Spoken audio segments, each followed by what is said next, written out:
मां लक्ष्मी ने स्वयं कहा है, अगर घर की ये 5 चीज किसी को दे दी जाए तो धन संपत्ति ही नहीं, सुख शांति भी सदा के लिए छिन जाएगी। क्या आप जानते हैं, आपके घर की 5 साधारण चीजें ही आपकी किस्मत तय करती हैं। मां लक्ष्मी ने चेतावनी दी है, गलती से भी इन्हें दान कर दिया तो घर में आ जाएगी भयंकर गरीबी। बहुत समय पहले प्राचीन भारत के एक छोटे से नगर विशालपुर में एक साधु का आश्रम था। वहां दूर दूर से लोग आकर आध्यात्मिक शिक्षा प्राप्त करते थे। नगरवासी साधु को आचार्य देव कहते थे, क्योंकि वे केवल भिक्षा लेकर जीवन व्यतीत नहीं करते थे, बल्कि लोगों को सही जीवन जीने की राह भी दिखाते थे। विशालपुर नगर समृद्ध था। लोगों के घर धन, धान्य, गहनों और रत्नों से भरे रहते थे। नगरवासी मानते थे कि ये सब माता लक्ष्मी की कृपा से ही है। नगर के बीचों बीच माता लक्ष्मी का एक भव्य मंदिर था। रोज शाम को वहां दीपक जलाए जाते, घंटियों की ध्वनि गूंजती और पूरा वातावरण श्री ह्रीं श्री महालक्ष्मी नमः के मंत्रों से पवित्र हो जाता। लेकिन एक परिवार ऐसा भी था जो नगर में सबसे समृद्ध होने के बावजूद धीरे धीरे कंगाल होने की ओर बढ़ रहा था। ये परिवार था वसुदेव जी का। वसुदेव जी नगर के सबसे बड़े व्यापारी थे। उनके पास सोने चांदी के ढेर थे, नौकर चाकर थे और अनाज के कोठार भरे रहते थे। फिर भी कुछ वर्षों के भीतर उनका घर वीरान होने लगा। धन की जगह कर्ज बढ़ने लगा, नौकर छोड़कर जाने लगे और घर में अशांति फैल गई। लोग हैरान थे कि ऐसा क्यों हो रहा है, आखिर माता लक्ष्मी की कृपा एक समृद्ध घर से क्यों उठ गई। वसुदेव जी भी परेशान थे। एक रात वे चिंतित होकर सो रहे थे, तभी उन्हें एक स्वप्न आया। स्वप्न में माता लक्ष्मी प्रकट हुई। उनके मुखमंडल से दिव्य आभा निकल रही थी। 4 हाथों में कमल, शंख, गदा और सोने के सिक्कों की वर्षा करने वाला पात्र था। उनकी मुस्कान शांति और कृपा से भरी थी, लेकिन आंखों में एक कठोर सत्य छिपा था। माता बोली, वसुदेव तुम दुखी क्यों हो?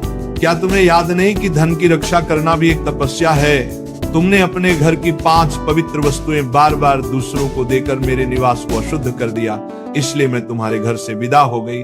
वसुदेव ने हाथ जोड़कर कहा, मां मुझे क्षमा करें, कृपया मुझे बताइए कि वे 5 वस्तुएं कौन सी हैं जिन्हें देने से घर में गरीबी आती है। माता ने कहा, यह रहस्य मैं बताऊंगी, परंतु ध्यान रहे ये केवल तुम्हारे लिए नहीं बल्कि पूरे नगर और संसार के लिए शिक्षा है। 5 वस्तुएं कभी भूलकर भी घर से बाहर नहीं देनी चाहिए, क्योंकि ये वस्तुएं मेरे निवास की जड़ें हैं। इन्हें खोने से घर निर्धन और अपवित्र हो जाता है। इतना कहकर माता अदृश्य हो गईं। वसुदेव घबरा कर उठ गए। उनका शरीर पसीने से तरबतर था। अगले दिन वे भागते हुए आचार्य देव के आश्रम पहुंचे और सारी घटना सुनाई। आचार्य देव ने शांत होकर कहा, वसुदेव ये कोई साधारण सपना नहीं है, ये स्वयं लक्ष्मी का आदेश है। अब तुम्हें धैर्य रखना होगा। माता लक्ष्मी ने जो 5 रहस्य बताए हैं, उन्हें समझने के लिए तुम्हें एक आध्यात्मिक यात्रा करनी होगी, तभी तुम्हें सच्चा उत्तर मिलेगा। और इस प्रकार यात्रा शुरू हुई। वसुदेव ने अपनी पत्नी सुभद्रा और बेटे माधव के साथ नगर छोड़ दिया और आचार्य देव के आदेश पर हिमालय की ओर प्रस्थान किया। रास्ते में उन्हें तरह तरह की घटनाएं घटी। एक गांव में उन्होंने देखा कि एक महिला अपने घर का चूल्हे की राख दूसरों को दे रही है। वसुदेव को तुरंत माता लक्ष्मी की बात याद आई। क्या राख की भी उनमें से एक वस्तु है? उन्होंने महिला से पूछा, बहन तुम ये राख क्यों बांट रहे हो? महिला ने कहा, महाराज लोग मानते हैं कि राख खेत में डालने से फसल अच्छी होती है। वसुदेव ने सोचा, लेकिन ये तो गलती है। चूल्हे की राख घर के भोजन और अग्नि का प्रतीक है। इसे बाहर देने से घर की उन्नति रुक जाती है। यात्रा आगे बढ़ी। वसुदेव, सुभद्रा और माधव पहाड़ों की कठिन राह से गुजर रहे थे। एक रात वे एक आश्रम पहुंचे। वहां एक वृद्ध साध्वी ध्यान में लीन थी। साध्वी ने वसुदेव को देखकर मुस्कुराते हुए कहा, तुम्हें लक्ष्मी माता के 5 रहस्य जानने हैं ना?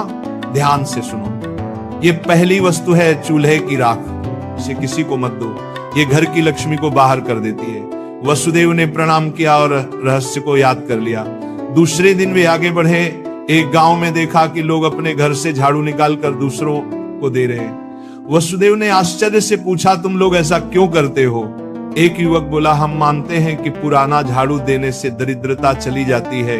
लेकिन तभी आकाश में गड़गड़ाहट हुई, जैसे स्वयं माता लक्ष्मी बोल रही हो, मूर्खों, झाड़ू लक्ष्मी का निवास है। ये घर की स्वच्छता और समृद्धि का प्रतीक है। इसे बाहर देने से लक्ष्मी घर से चली जाती है।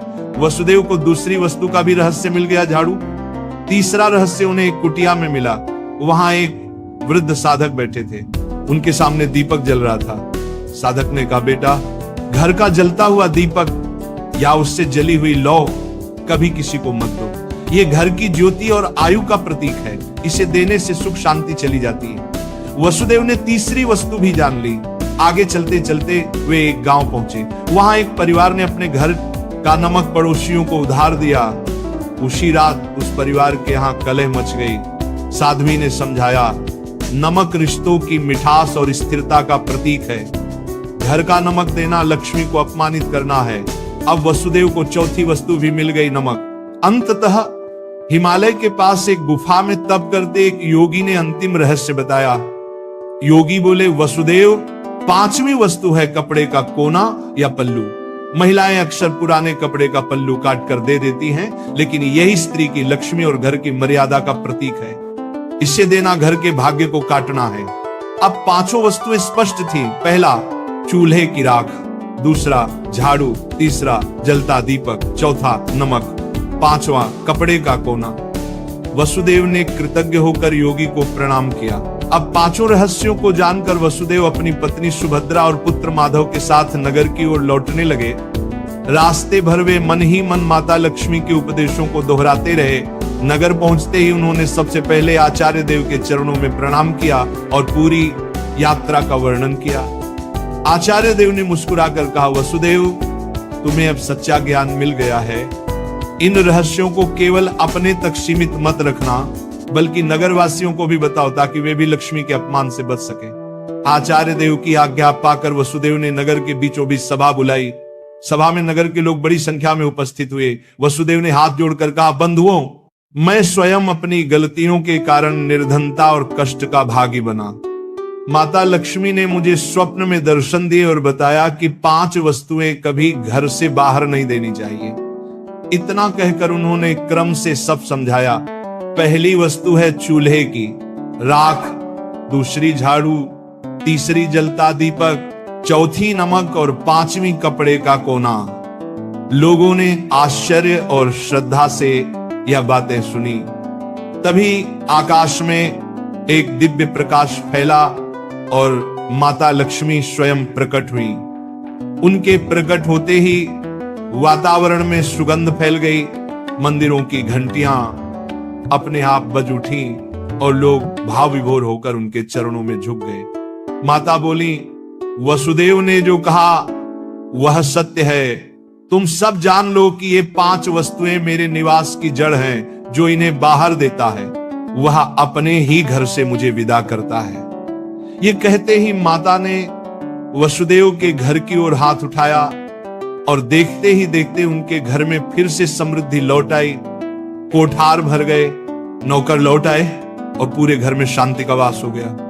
नगर के लोग ये चमत्कार देखकर स्तब्ध रह गए और माता लक्ष्मी के जयकारे करने लगे। नगर में अब ये शिक्षा फैल गई कि कोई भी व्यक्ति घर की 5 वस्तुएं बाहर न दे। लोग अपने घरों में सावधानी रखने लगे। पहले जो लोग अंधविश्वास में पड़कर झाड़ू, राख, नमक या दीपक दूसरों को दे देते थे, उन्होंने ये सब बंद कर दिया। नगर में धीरे धीरे हर घर में समृद्धि लौटने लगी। लोग समझ गए कि लक्ष्मी केवल सोने, चांदी या धन में ही नहीं, बल्कि घर की पवित्रता, भोजन, स्वच्छता और मर्यादा में भी रहती है। वसुदेव अब नगर में आदर्श बन गए। वे धनवान तो थे ही, पर अब उन्होंने अपने धन को धर्म और सेवा में लगाना शुरू किया। उन्होंने गरीबों के लिए अन्न क्षेत्र बनवाया, परंतु घर की 5 वस्तुएं देने से हमेशा इनकार करते। जो भी उनसे ये चीजें मांगता वह विनम्रता से कह देते, भाई ये माता लक्ष्मी की मर्यादा है, इन्हें देने से मेरे ही नहीं तुम्हारे घर की भी समृद्धि घट जाएगी। लोगों ने भी इस शिक्षा को हृदय से स्वीकार कर लिया।